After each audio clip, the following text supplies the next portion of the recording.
ഇറാന്റെ പുതിയ പരമോന്നത നേതാവ് മൊജ്തബ ഖമനേയി എവിടെയാണ് എന്നതിൽ നിർണായക വെളിപ്പെടുത്തലുമായി റഷ്യ രംഗത്തു വരികയാണ്. ഇറാന്റെ പുതിയ പരമോന്നത നേതാവ് മുജ്തബ ഖമനേയി എവിടെയാണ് എന്നതിൽ നിർണായക വെളിപ്പെടുത്തലുമായി റഷ്യ. അയത്തുള്ള അലി ഖമനേയിയുടെ മരണത്തിന് പിന്നാലെ ഇറാന്റെ ചുമതലയേറ്റ മൊജ്തബ ഖമനേയി ഇറാനിലെ അതീവ സുരക്ഷിതമായ ഒരു ഭൂഗർഭ ബങ്കറിലുണ്ടെന്നാണ് വെളിപ്പെടുത്തൽ. ഇറാനിലെ റഷ്യൻ അംബാസിഡർ അലക്സി ദെദോവിന്റേതാണ് പ്രസ്താവന. ഇസ്രയേലിന്റെ ഭാഗത്ത് നിന്ന് വധശ്രമം ഉണ്ടാകാനുള്ള സാധ്യത കണക്കിലെടുത്താണ് ഈ മുൻകരുതലെന്നാണ് വെളിപ്പെടുത്തൽ. ഖമനേയിയുമായി റഷ്യൻ ഉദ്യോഗസ്ഥർ നിരന്തരം സമ്പർക്കം പുലർത്തുന്നുണ്ടെന്നും റിപ്പോർട്ടുകൾ സൂചിപ്പിക്കുന്നു. മൊജ്തബ ഖമനേയിക്ക് പരിക്കേറ്റെന്നോ അദ്ദേഹം രാജ്യം വിട്ടെന്നോ ഉള്ള പ്രചരണങ്ങൾ റഷ്യൻ പ്രതിനിധി തള്ളി. അദ്ദേഹം പൂർണ്ണ ആരോഗ്യവാനാണെന്നും രാജ്യത്തെ സൈനിക നീക്കങ്ങൾ നേരിട്ട് നിയന്ത്രിക്കുകയാണ് എന്നും അദ്ദേഹം അറിയിച്ചു. ഇറാന്റെ നേതാക്കളെ ലക്ഷ്യം വെച്ചുള്ള നീക്കങ്ങൾ ഇസ്രയേൽ ശക്തമാക്കിയ സാഹചര്യത്തിലാണ് റഷ്യയുടെ ഈ വെളിപ്പെടുത്തൽ പുറത്തുവരുന്നത്.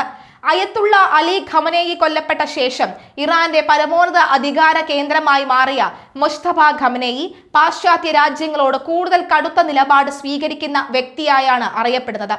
യുദ്ധം രൂക്ഷമായതോടെ അദ്ദേഹത്തിന്റെ സുരക്ഷയ്ക്കായി റഷ്യയുടെ അത്യാധുനിക പ്രതിരോധ സംവിധാനങ്ങൾ ഇറാൻ ഉപയോഗിക്കുന്നുണ്ടായിരുന്നു വിവരമുള്ളത്. ഇറാന്റെ ആഭ്യന്തര കാര്യങ്ങളിലടക്കം റഷ്യ സജീവമായി ഇടപെടുന്നത് അമേരിക്കയെയും ഇസ്രയേലിനെയും സമ്മർദ്ദത്തിൽ ആക്കിയിട്ടുണ്ട്. യുദ്ധസമാനമായ സാഹചര്യത്തിൽ ഒട്ടും പതറാതെ പ്രവർത്തിക്കുന്ന സൈനികരുടെ മനക്കരുത്ത് വീഡിയോയിൽ ദൃശ്യമാണ്. ഈ ദൗത്യം കേവലം ഒരു സൈനിക നീക്കം മാത്രമല്ലെന്ന് RAF ഉദ്യോഗസ്ഥർ വ്യക്തമാക്കുന്നു. ഇറാൻ തൊടുത്തുവിട്ട മിസൈലുകൾ ഇസ്രയേലിൽ വലിയ നാശനഷ്ടങ്ങൾ വരുത്തിയിരുന്നെങ്കിലും അത് മേഖലയിൽ ഒരു മഹായുദ്ധത്തിന് കാരണമാകുമായിരുന്നു. അത്തരമൊരു സാഹചര്യം ഒഴിവാക്കാനാണ് ബ്രിട്ടൻ തങ്ങളുടെ അത്യാധുനിക സന്നാഹങ്ങൾ വിന്യസിച്ചത്. സഖ്യകക്ഷികൾക്ക് നൽകുന്ന സുരക്ഷാ ഉറപ്പും മേഖലയിലെ സമാധാനം നിലനിർത്താനുള്ള ബ്രിട്ടന്റെ പ്രതിബദ്ധതയും ഈ ദൗത്യത്തിലൂടെ ഒരിക്കൽ കൂടി തെളിയിക്കപ്പെട്ടു. ഇതാദ്യമായാണ് RAFന്റെ ഇത്രയും നിർണായകമായ ഒരു ഓപ്പറേഷന്റെ ദൃശ്യങ്ങൾ പകർത്താൻ ഒരു മാധ്യമത്തിന് അനുമതി നൽകുന്നത് അല്ലെങ്കിൽ ലഭിക്കുന്നത്. സാധാരണയായി ഇത്തരം സൈനിക രഹസ്യങ്ങൾ പുറത്തുവിടാറേയില്ല. എന്നാൽ ബ്രിട്ടന്റെ സൈനിക കരുത്തും പ്രതിരോധ തന്ത്രങ്ങളും ജനങ്ങളിലേക്ക് എത്തിക്കുന്നതിനായി പ്രതിരോധ മന്ത്രാലയം ഈ ദൃശ്യങ്ങൾ പുറത്തുവിടാൻ തീരുമാനിക്കുകയായിരുന്നു.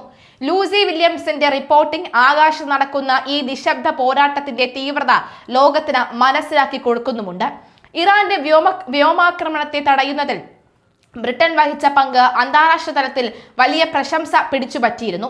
ആകാശത്തെ ഈ സങ്കീർണമായ കളിയിൽ വോയേജർ ടാങ്കറുകളുടെ ടൈഫൂൺ വിമാനങ്ങളും കൃത്യമായ ഏകോപനത്തോടെ പ്രവർത്തിച്ചതാണ് വലിയൊരു ദുരന്തം ഒഴിവാക്കാൻ സഹായിച്ചത്. ആധുനിക സാങ്കേതിക വിദ്യയും സൈനികരുടെ അസാമാന്യമായിട്ടുള്ള ധൈര്യവും സമ്മേളിച്ച ഒരു ചരിത്ര ദൗത്യമായിരുന്നു ഇത്. വരും ദിവസങ്ങളിൽ ഈ ദൃശ്യങ്ങൾ വ്യോമയാന വിദഗ്ധർക്കടക്കം സൈനിക നിരീക്ഷകർക്കിടയിലും കൂടുതൽ ചർച്ചയാകുമെന്ന കാര്യത്തിൽ സംശയമില്ല.